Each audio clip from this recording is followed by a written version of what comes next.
Bismillahirrahmanirrahim.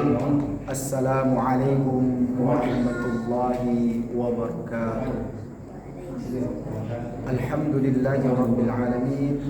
Nahmaduhu wa nasta'inuhu wa na'udzu billahi min shururi anfusina wa min sayyiati a'malina. Man yahdihillahu fala mudilla lahu wa man yudlil fala hadiya lahu. Asyhadu an la ilaha illallah wa asyhadu anna Muhammadan 'abduhu wa rasuluh.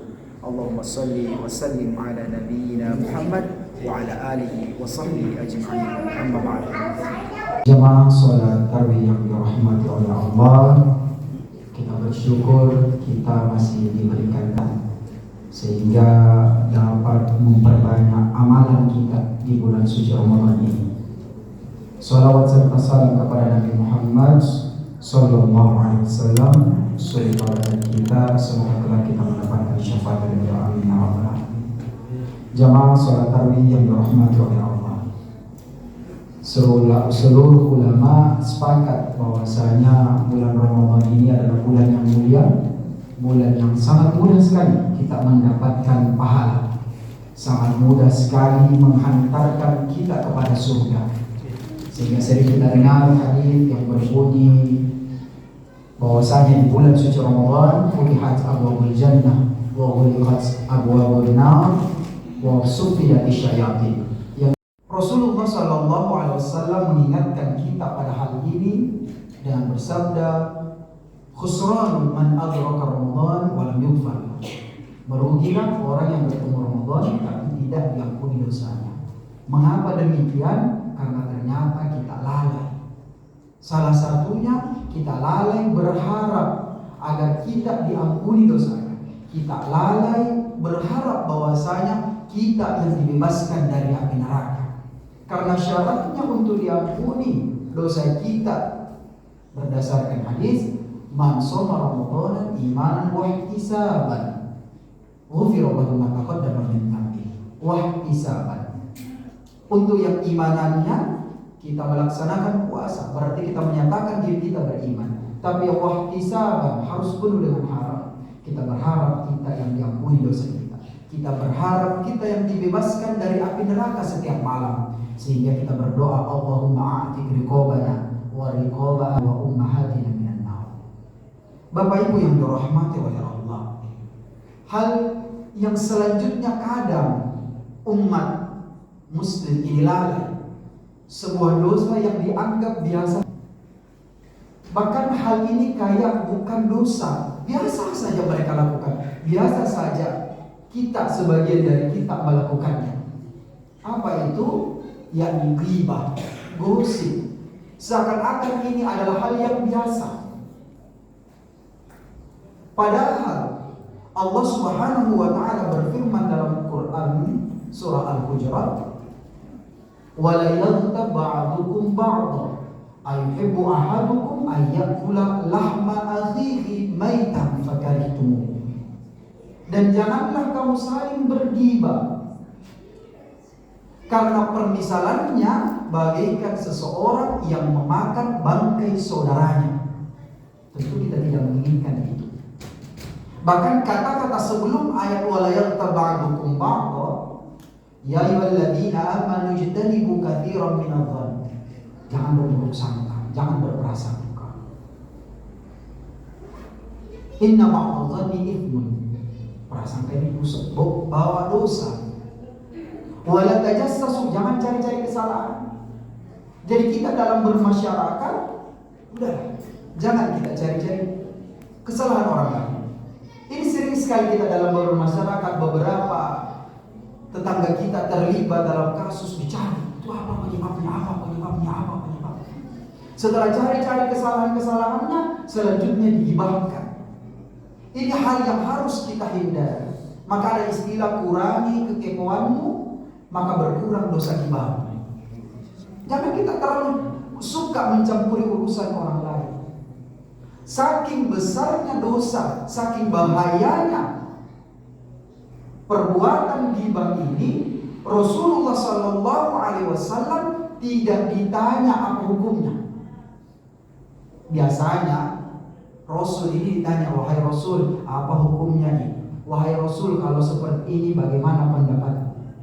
Ini tidak. Rasulullah SAW di depan para sahabat langsung bersabda, "Atadruna mal ghibah?" Tahukah kamu apa itu ghibah? Tentu para sahabat akan menjawab, Allah wa Rasuluhu a'lam. Allah dan Rasulnya yang lebih paham, kami tidak. Maka Rasul SAW bersabda, "Dzikru akhaka ma kariha." Membicarakan saudaramu yang mana yang benci itu. Kemudian sahabat berkata, "Wahai Rasul, bagaimana kalau apa yang kami sebutkan ini benar adanya, sesuai fakta, betul terjadi, tidak ada tambah-tambah, tidak ada kurang-kurang, sesuai fakta?" Maka Rasul SAW bersabda, "Nah itulah yang disebut sebagai ghibah. Sudah inilah yang disebut sebagai gosip. Kalau tidak betul, kalau bohong, maka istilahnya buhtan, atau istilah kita fitnah."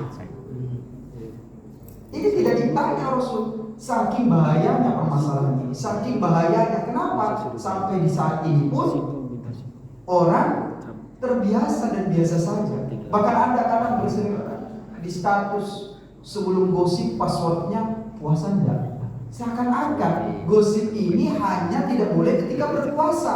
Padahal ayat ini dan larangan ini sepanjang hidup kita tidak boleh bergosip. Bapak Ibu yang berhormat, gara-gara gosip beberapa hari lalu tetangga kami saling ingin melaporkan ke polisi, padahal hidup rukun lama sekali bertetangga. Hanya gara-gara salah ucap, mendengar kanan keluar lagi. Tidak semua yang kita dengarkan harus kita keluarkan. Bahkan yang kita dengar, kalaupun benar, harus kita saring dulu. Kita saring sebelum di-sharing. Kita saring dulu.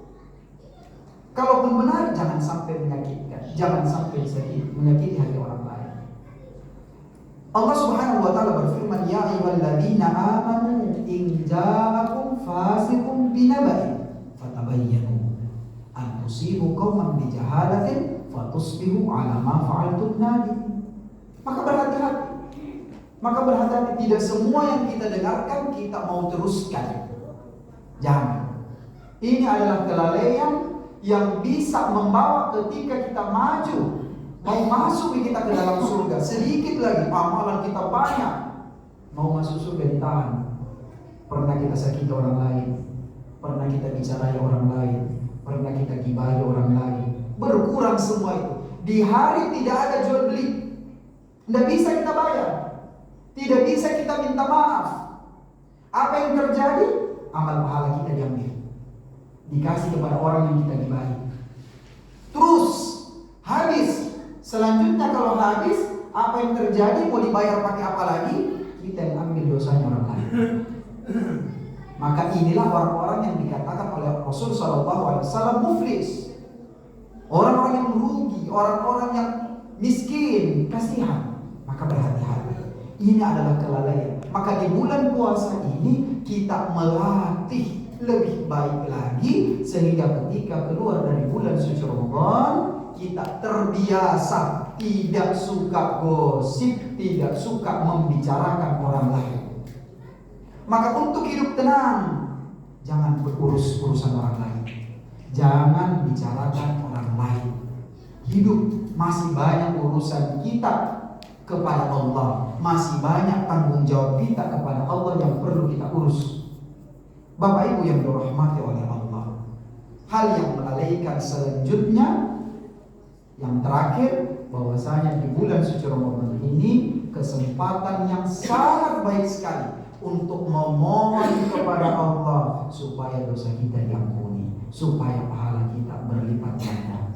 Di antara waktunya sebelum berbuka puasa, jangan sampai waktu yang mustajab ini berlalu begitu saja karena kita berburu takjil yang tidak ada habis-habisnya. Takjil sudah berburu, cendol sudah di depan muka, seakan-akan memanggil terus, lupa doa. Padahal sebelum itu kita berdoa banyak-banyak, memohon sama Allah, ya Allah berikanlah hidayah, ya Allah berikanlah kami kemudahan dalam beribadah. Maka maka disitulah jangan sampai kita lalai. Maka 3 hal ini jangan sampai kita lalai dalam bulan suci Ramadan. Yang pertama tadi adalah harapan, yang kedua jangan kita bergosip, yang ketiga jangan lupa waktu yang mustajab.